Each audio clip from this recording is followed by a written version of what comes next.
Hi ಎಲ್ಲರಿಗೂ ನಮಸ್ಕಾರ, welcome back to my channel. ಇವತ್ತು ನಾನು ತುಂಬ ಸ್ಪೆಷಲ್ ಆಗಿ ಪುದೀನ ಚಿಕನ್ ಮಾಡ್ತಾ ಇದ್ದೀನಿ. ತುಂಬಾ ರುಚಿಯಾಗಿರುತ್ತೆ. ಒಂದ್ಸರಿ ಟ್ರೈ ಮಾಡಿದ್ರೆ ಮತ್ತೆ ಮತ್ತೆ ಮಾಡ್ಕೊತೀರಾ.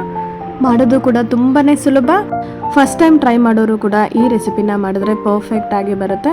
ಅಷ್ಟೇ ಸುಲಭವಾಗಿ ಅಷ್ಟೇ ರುಚಿಯಾಗಿರುತ್ತೆ. ಈ ವಿಡಿಯೋನ ಎಲ್ಲೂ ಸ್ಕಿಪ್ ಮಾಡದೆ ನೋಡಿ. ತುಂಬಾ ಸಿಂಪಲ್ ಮತ್ತು ಈಸಿಯಾಗಿ ಫ್ಲೇವರ್ಫುಲ್ ಆಗಿ ಪುದೀನ ಚಿಕನ್ ಮಾಡ್ಬೋದು. ಇದಕ್ಕೆ ನಾನಿಲ್ಲಿ ಪುದೀನ ಸೊಪ್ಪು ತೊಗೊಂಡಿದ್ದೀನಿ. ಸ್ವಲ್ಪ ಜಾಸ್ತಿ ತೊಗೊಬೇಕಾಗತ್ತೆ. ಅದಕ್ಕೂ ಸ್ವಲ್ಪ ಕಡಿಮೆ ಸ್ವಲ್ಪ ಕೊತ್ತಂಬರಿ ಸೊಪ್ಪು, ಹಾಗೆ ನಾನು ಹಸಿಮೆಣಸಿನ್ಕಾಯಿ, ಖಾರಕ್ಕೆ ತಕ್ಕಂತೆ ಹಸಿಮೆಣಸಿನ್ಕಾಯಿ ಹಾಕ್ಕೊಳ್ತಾ ಇದ್ದೀನಿ. ಹಾಗೆ ಸ್ವಲ್ಪ ಶುಂಠಿ ಹಾಗೆ ಬೆಳ್ಳುಳ್ಳಿ, ಈ ಮೂರನ್ನು ನಾವು ಮಿಕ್ಸಿಯಲ್ಲಿ ಹಾಕ್ಕೊಂಡು ರುಬ್ಕೊಬೇಕಾಗತ್ತೆ. ನಾನಿಲ್ಲಿ 1 kg ಚಿಕನ್ಗೆ ನಾನು ಮಾಡ್ತಾ ಇದ್ದೀನಿ. ಸೊ ಅದಕ್ಕೋಸ್ಕರ ನಾನು ಇಷ್ಟು ಹಸಿಮೆಣಸಿನ್ಕಾಯಿ ತೊಗೊಂಡಿದ್ದೀನಿ. ನಾವು ಸ್ವಲ್ಪ ಕಡಿಮೆ ಖಾರ ತಿನ್ನೋದ್ರಿಂದ ಸ್ವಲ್ಪ ಕಡಿಮೆನೇ ತೊಗೊಂಡಿದ್ದೀನಿ. ಸೊ ನೀವು ಸ್ಪೈಸಿ ತುಂಬ ಇಷ್ಟ ಪಡೋರಾದರೆ ಸ್ವಲ್ಪ ಹಸಿಮೆಣಸಿನ್ಕಾಯಿನ ಸ್ವಲ್ಪ ಜಾಸ್ತಿ ಹಾಕ್ಕೊಳ್ಳಿ. ಸೊ ಇದಿಷ್ಟನ್ನು ಮಿಕ್ಸಿ ಜಾರಲ್ಲಿ ಹಾಕ್ಕೊಂಡು ನಾವು ಚೆನ್ನಾಗಿ ರುಬ್ಕೊಬೇಕಾಗತ್ತೆ. ಪುದೀನ ಸೊಪ್ಪು ಸ್ವಲ್ಪ ಜಾಸ್ತಿ ಹಾಕ್ಕೊಬೇಕು. ಸೊ ಅದರ ಫ್ಲೇವರ್ ಸಿಗ್ತಾ ಇದ್ರೇನೆ ನಮಗೆ ಪುದೀನ ಚಿಕನ್ ತುಂಬಾ ಚೆನ್ನಾಗಿರುತ್ತೆ. ಸೊ ಫ್ರೆಶ್ ಪುದೀನ ತೊಗೊಂಡು ನಾವು ಎಲ್ಲ ಚೆನ್ನಾಗಿ ಕ್ಲೀನ್ ಮಾಡಿ ನಾನು ಮಿಕ್ಸಿ ಜಾರಲ್ಲಿ ಹಾಕ್ಕೊಂಡು ರುಬ್ಕೊತಾ ಇದ್ದೀನಿ. ನುಣ್ಣಗೆ ರುಬ್ಕೊಬೇಕಾಗತ್ತೆ. ನೋಡಿ, ನಾನು ಈ ಥರ ಇವಾಗ ರುಬ್ಕೊಂಡಿದ್ದೀನಿ. ಈಗ ನಾನು ಒಂದು ಬಾಣಲೆಗೆ ಸ್ವಲ್ಪ ಎಣ್ಣೆ ಹಾಕ್ಕೊತಾ ಇದ್ದೀನಿ. ಒಂದು 4 ರಿಂದ 5 ಟೇಬಲ್ ಸ್ಪೂನ್ ಆಗೋಷ್ಟು ಎಣ್ಣೆನ ಹಾಕ್ಕೊಂಡಿದ್ದೀನಿ. ಇದಕ್ಕೆ ನಾನು ಸ್ವಲ್ಪ ಚಕ್ಕೆ ಹಾಗೆ ಸ್ವಲ್ಪ ಲವಂಗ ಹಾಗೆ ಪಲಾವ್ ಎಲೆ, ಈ ಮೂರನ್ನು ಸ್ವಲ್ಪ ಸ್ವಲ್ಪ ಹಾಕ್ಕೊಂಡಿದ್ದೀನಿ. 3 ಪಲಾವ್ ಎಲೆ ತೊಗೊಂಡಿದ್ದೀನಿ. 2 ಈರುಳ್ಳಿನ ಸಣ್ಣ ಸಣ್ಣದಾಗಿ ಕಟ್ ಮಾಡಿಕೊಂಡು ಹಾಕ್ಕೊಬೇಕು. ಹಾಗೆ ಕರಿಬೇವು ಹಾಕ್ಕೊಳ್ತಾ ಇದ್ದೀನಿ. ಕರಿಬೇವು ಇದೆಲ್ಲ ಹಾಕ್ಕೊಂಡು ಚೆನ್ನಾಗಿ ಇದನ್ನು ಫ್ರೈ ಮಾಡ್ಕೊಬೇಕಾಗತ್ತೆ. ಈರುಳ್ಳಿ ಎಲ್ಲ ಸ್ವಲ್ಪ ಕಲರ್ ಚೇಂಜ್ ಆಗಬೇಕು, ಅಲ್ಲಿವರೆಗೂ ಚೆನ್ನಾಗಿ ಇದನ್ನು ಫ್ರೈ ಮಾಡ್ಕೊಬೇಕು. ಈಗ ನಾನು ಇದಕ್ಕೆ ಚಿಕನ್ ಹಾಕ್ಕೊಳ್ತಾ ಇದ್ದೀನಿ. ಚೆನ್ನಾಗಿ ಕ್ಲೀನ್ ಮಾಡಿ ವಾಶ್ ಮಾಡಿರುವಂಥ ಚಿಕನ್ನ ಹಾಕ್ಕೊಬೇಕಾಗತ್ತೆ. ಹಾಕ್ಕೊಂಡು ಚೆನ್ನಾಗಿ ಇದನ್ನು ಫ್ರೈ ಮಾಡ್ಕೊಬೇಕು.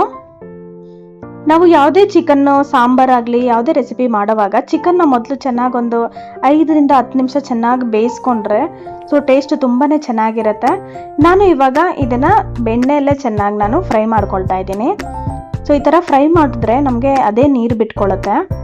ಒಂದು 5 ರಿಂದ 10 ನಿಮಿಷ ಇದನ್ನು ಫ್ರೈ ಮಾಡ್ಕೊಬೇಕು. ಇದಕ್ಕೆ ನಾನು ಸ್ವಲ್ಪ ಅರಿಶಿನನೂ ಸಾಲ್ಟ್ ಹಾಕ್ಕೊಳ್ತಾ ಇದ್ದೀನಿ. ನೋಡಿ, ಆಗಲೇ ನೀರು ಬಿಟ್ಕೊಳ್ತಾ ಇದೆ. ಇದಕ್ಕೆ ಒಂದು 1/4 ಟೇಬಲ್ ಸ್ಪೂನ್ ಆಗೋಷ್ಟು ಅರಿಶಿನ ಮತ್ತು ಸ್ವಲ್ಪ ಸಾಲ್ಟ್ ಹಾಕ್ಬಿಟ್ಟು ಚೆನ್ನಾಗಿದೆನ ನಾವು ಒಂದು 5 ರಿಂದ 10 ನಿಮಿಷ ಬೇಯೋದಕ್ಕೆ ಬಿಡಬೇಕು. ನೀರೆಲ್ಲ ಸ್ವಲ್ಪ ಹೀರ್ಕೊಬೇಕು, ಡ್ರೈ ಆಗಬೇಕು. ಸೊ ಅದಕ್ಕೋಸ್ಕರ ನಾವು ಇದನ್ನು ಫ್ರೈ ಆಗೋಕ್ಕೆ ಒಂದು 10 ನಿಮಿಷ ಹಾಗೆ ಫ್ರೈ ಆಗೋಕ್ಕೆ ಬಿಡಬೇಕು. ಚೆನ್ನಾಗಿ ಮಿಕ್ಸ್ ಮಾಡಿಬಿಟ್ಟು ಇದನ್ನು ನಾನು ಒಂದು 10 ನಿಮಿಷ ಹಾಗೆ ನಾನು ಐ ಫ್ಲೇಮಲ್ಲೇ ಬೇಯಿಸ್ಕೊಂಡಿದ್ದೀನಿ. ಸೊ ನೀರೆಲ್ಲ ಈಗ ಬಿಟ್ಕೊಂಡು ಡ್ರೈ ಆಗ್ತಾ ಇದೆ. ಸೊ ನೀವು ಟೈಮ್ ಇದ್ದರೆ ಎಲ್ಲ ನೀರು ಫುಲ್ಲು ಡ್ರೈ ಆಗೋವರೆಗೂ ವೆಯ್ಟ್ ಮಾಡಿ. ಅದಾದಮೇಲೆ ನೀವು ಮಸಾಲೆನ ಹಾಕ್ಬೋದು. ನಾನೊಂದು 10 ನಿಮಿಷ ಚೆನ್ನಾಗಿ ಬೇಯಿಸಿದಾದ್ಮೇಲೆ ನಾನು ಈ ಮಸಾಲೆನ ಹಾಕ್ಕೊಳ್ತಾ ಇದ್ದೀನಿ. ನಾವು ರುಬ್ಕೊಂಡಿರೋ ಮಸಾಲೆನ ಹಾಕ್ಕೊಬೇಕಾಗತ್ತೆ. ಇದರಲ್ಲಿ ಯೂಸ್ ಮಾಡೋ ಫ್ರೆಶ್ ಪುದೀನ ಮಸಾಲ ಕಾಂಬಿನೇಷನ್ ನಿಮಗೆ ಫುಲ್ ಫ್ಲೇವರ್ ಕೊಡುತ್ತೆ. ಯಾರಿಗೆಲ್ಲ ಚಿಕನ್ ಇಷ್ಟ ಅಂತ ನನಗೆ ಕಮೆಂಟಲ್ಲಿ ತಿಳಿಸಿ. ಇವಾಗ ನಾನು ಮಸಾಲೆನೆಲ್ಲ ಇದಕ್ಕೆ ಹಾಕ್ಕೊಂಡು ಚೆನ್ನಾಗಿ ಕುದಿಸ್ಕೊಳ್ತಾ ಇದ್ದೀನಿ. ಈ ಮಸಾಲೆನೆಲ್ಲ ಹಾಕಿದ್ಮೇಲೆ ನಾವು ಇದಕ್ಕೆ ಅರ್ಧ ಟೇಬಲ್ ಸ್ಪೂನ್ ಆಗೋಷ್ಟು ಗರಂ ಮಸಾಲ ಹಾಕಬೇಕು. ಅದಾದಮೇಲೆ ಇನ್ನೂ ಅರ್ಧ ಟೇಬಲ್ ಸ್ಪೂನ್ ಆಗೋಷ್ಟು ಪೆಪ್ಪರ್ ಪೌಡರು ಹಾಕಬೇಕು. ಹಾಕ್ಬಿಟ್ಟು ಚೆನ್ನಾಗಿ ಇದನ್ನು ಕುದಿಸ್ಕೊಬೇಕಾಗತ್ತೆ. ನಾವು ಆಗಲೇ ಚಿಕನ್ಗೆ ಸಾಲ್ಟ್ ಎಲ್ಲ ಹಾಕಿರ್ತೀವಿ. ಸೊ ಇದಿಷ್ಟು ಹಾಕ್ಕೊಂಡು ಚೆನ್ನಾಗಿ ನಾವು ಕುದಿಸ್ಕೊಬೇಕು. ನಿಮಗೆ ಗ್ರೇವಿ ಥರ ಬೇಕು ಅಂದರೆ ಈ ಥರ ಇನ್ನು ಸ್ವಲ್ಪ ಹೊತ್ತು ಕುದಿಸ್ಕೊಂಡು ಬೇಕಾದರೆ ನೀವು ಚಿಕನ್ ಎಲ್ಲ ಬೆಂದ ಮೇಲೆ ತೊಗೊಬೋದು. ಇಲ್ಲ ಅಂದರೆ ನೀವು ಫುಲ್ಲು ಡ್ರೈ ಆಗಿ ಬೇಕಂದರೆ ಚೆನ್ನಾಗಿ ಇನ್ನೂ ಸ್ವಲ್ಪ ಹೊತ್ತು ಲೋ ಫ್ಲೇಮಲ್ಲೇ ಚೆನ್ನಾಗಿ ಬೇಯಿಸ್ಕೊಂಡ್ರೆ ಅದು ಫುಲ್ಲು ಡ್ರೈ ಆಗುತ್ತೆ, ತುಂಬಾ ರುಚಿಯಾಗಿರುತ್ತೆ. ಸೊ ನಾನು ಎಲ್ಲ ಫುಲ್ಲು ಡ್ರೈ ಮಾಡ್ಕೊತೀನಿ ಲೋ ಫ್ಲೇಮಲ್ಲೇ ಇಟ್ಬಿಟ್ಟು. ಸೊ ನಿಮಗೆ ಗ್ರೇವಿ ಥರ ಬೇಕು ಅಂದರೆ ಇದನ್ನು ಒಂದು 5 ರಿಂದ 10 ನಿಮಿಷ ಹಾಗೆ ನಾವು ಕುದಿಸ್ಕೊಂಡು ನಾವು ಸರ್ವ್ ಮಾಡ್ಕೊಬೋದು. ಇಲ್ಲಾಂದರೆ ಸ್ವಲ್ಪ ಹೊತ್ತು ಚೆನ್ನಾಗಿ ಡ್ರೈ ಮಾಡಿ ಕೂಡ ಸರ್ವ್ ಮಾಡ್ಬೋದು, ತುಂಬಾ ರುಚಿಯಾಗಿರುತ್ತೆ.